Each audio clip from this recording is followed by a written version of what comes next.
என் அன்பு சகோதர சகோதரிகளே, ஆண்டவரும் உலக ரட்சகருமான இயேசுவின் நாமத்தில் அன்பின் வாழ்த்துக்கள். உங்க வீட்டில் இருக்கிற குட்டி பிள்ளைங்க எல்லாருக்கும் என்னுடைய குழந்தைகள் தின வாழ்த்துக்கள். Happy children's day. கர்த்தர் உங்கள் வீட்டு பிள்ளைகளை ஆசீர்வதிப்பாராக.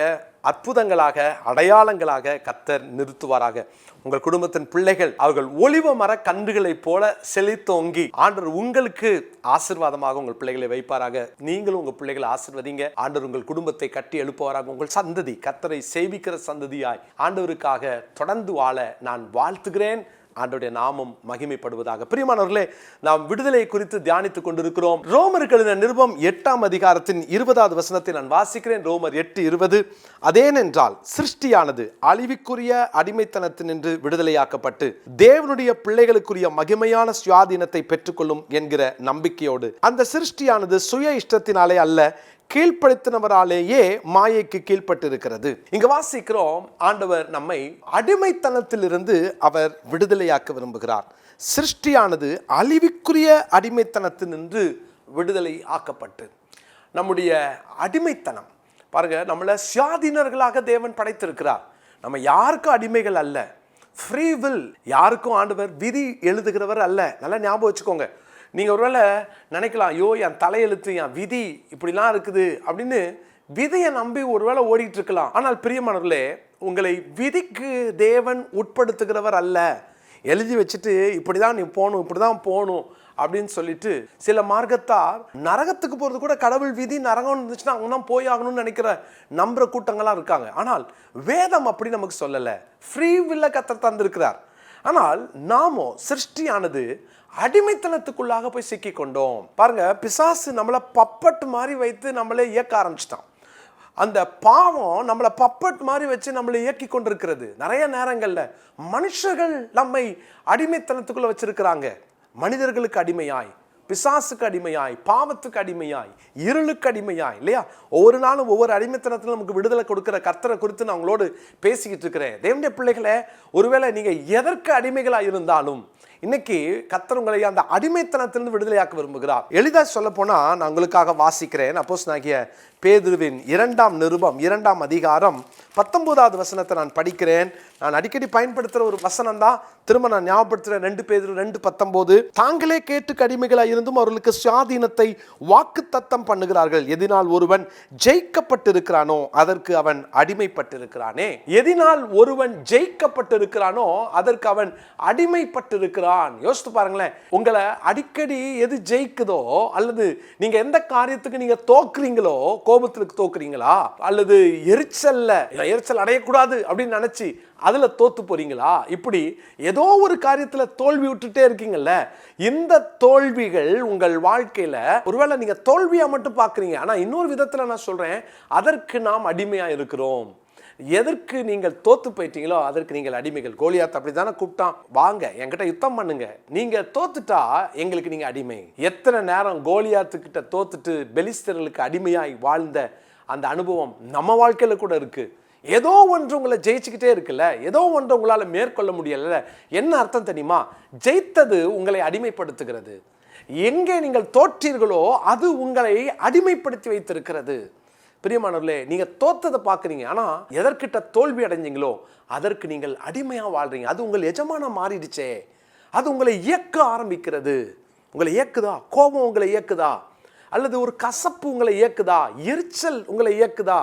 ஏதோ ஒன்று உங்களை இயக்கி கொண்டிருந்தால், பிரியமானவர்களே, இயக்கி கொண்டிருக்கிற அந்த குறிப்பிட்ட காரியம் உங்கள் வாழ்க்கையில இன்றைக்கு கர்த்தர் அதிலிருந்து விடுதலை கொடுக்க விரும்புகிறார்.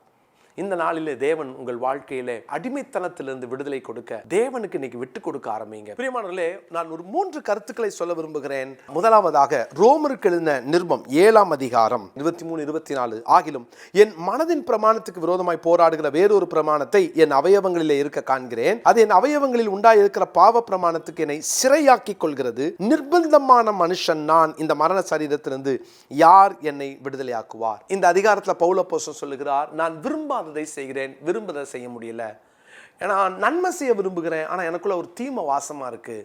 நான் நிர்பந்தமான மனுஷன் நான் அப்படின்னா தன் அடிமைத்தனத்தை ஒப்புக்கொள்ளுகிறார். இளையகுமாரன் தன் அடிமைத்தனத்தை என்னைக்கு ஒப்புக்கொண்டாரோ அன்னைக்கு தான் அப்பா கிட்ட போகணுன்ற உணர்வு வந்துச்சு. பிரியமானவர்களே, ஒருவேளை இன்னைக்கு நான் அடிமையா இல்லை நான்லாம் ஓகே தான் சொல்லிட்டு இருக்கிற வரைக்கும் அந்த குறிப்பிட்ட பிரச்சனையிலேருந்து வெளியே வரவே முடியாது, அந்த விடுதலையை பெறவே முடியாது. முதல்ல ஆமாம் நான் அடிமையாக தான் இருக்கேன் அப்படின்றத ஒப்புக்கொள்ளுங்கள்.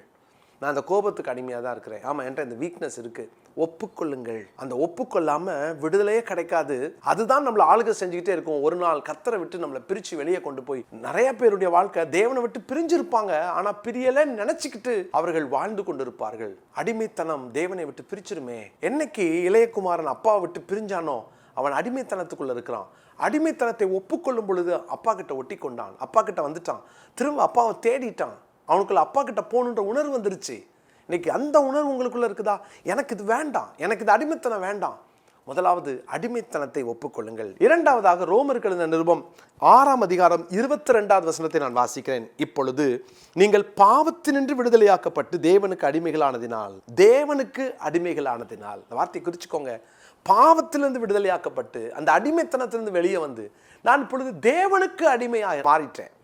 அற்புதமான வார்த்தை பார்த்தீங்களா? தேவனுக்கு அடிமைகளானதினால் பரிசுத்தமாகுதல் உங்களுக்கு கிடைக்கும் பலன், முடிவோ நித்திய ஜீவன். தேவனுக்கு அடிமை. தேவனுக்கு அடிமை என்றால் உங்களுடைய சுதந்திரம் பறிப்போனது போல நீங்க உணர வேண்டிய அவசியம் இல்லை. கிறிஸ்துவுக்குள் முழு சுதந்திரம் கிடைக்கிறது. அந்த பெரிய பரிபூரண மகிழ்ச்சியை பெற்றுக்கொள்கிறோம். நீங்க தேவனுக்கு அடிமையாயிட்டீங்களா? என்ன அர்த்தம் தெரியுமா? தேவனால் ஜெயிக்கப்பட்ட ஒரு வாழ்க்கை, தேவன் என்னை இயக்குகிறார் என்ற அந்த அனுபவம். நீங்க பாவத்துக்கு அடிமையா வேற எதுக்கோ உனக்கு அடிமையா இருந்து உங்க சுதந்திரத்தை இழந்திருக்கலாம். ஆனால் கிறிஸ்துவுக்கு அடிமையானால் நீங்கள் பாவத்தை ஜெயிக்கலாம்.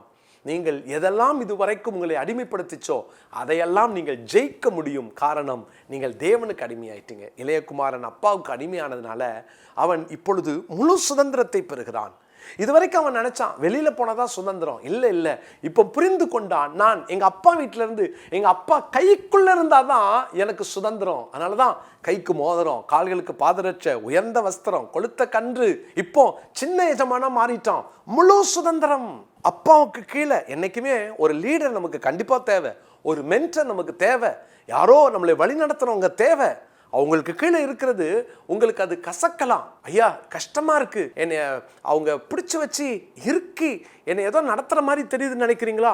கைக்குள்ள அடங்கி இருங்க. உங்களை நடத்துகிறவர்கள் கைக்குள்ள அடங்கி இருங்கள். அது உங்களுக்கு ஆசீர்வாதம். எல்லாவற்றுக்கும் மேலாக தேவனுக்கு அடிமையாய் வாழும் பொழுது முழு சுதந்திரத்தை பெறுகிறோம்.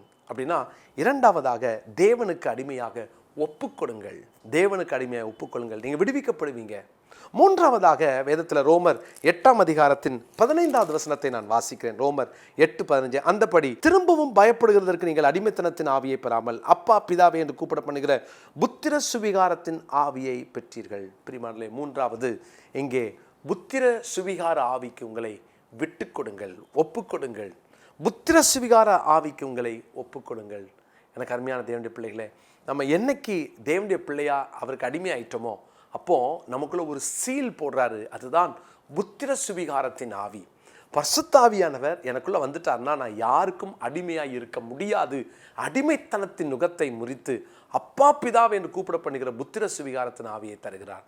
இளையகுமாரன் வரும்போது, அப்பா உங்களுக்கு நான் ஒரு வேலைக்காரனா இருக்கேன் அப்படின்னு தான் வந்தான். ஆனால் அப்பா அவனுக்கு ஒரு முத்திரையை போட்டுட்டார், என் மகன் அப்படின்ற ஒரு முத்திரை.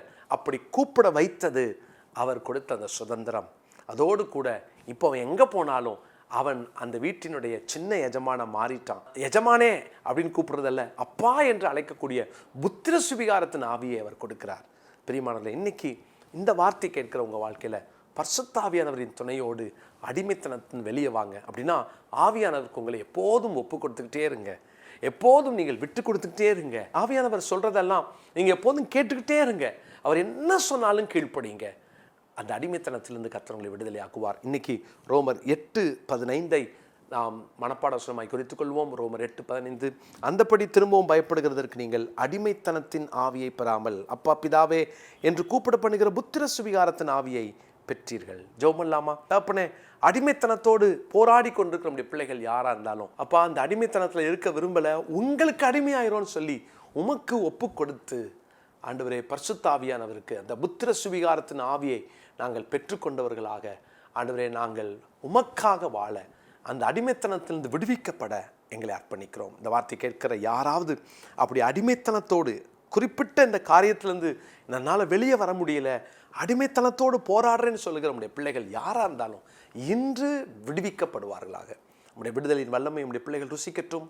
உடைய நாமம் உடைய பிள்ளைகள் மூலம் மகிமைப்படட்டும். இயேசுவின் நாமத்தில் உடைய பிள்ளைகளை ஆசீர்வதித்து ஜெபிக்கிறேன் நல்ல பிதாவே, ஆமென்.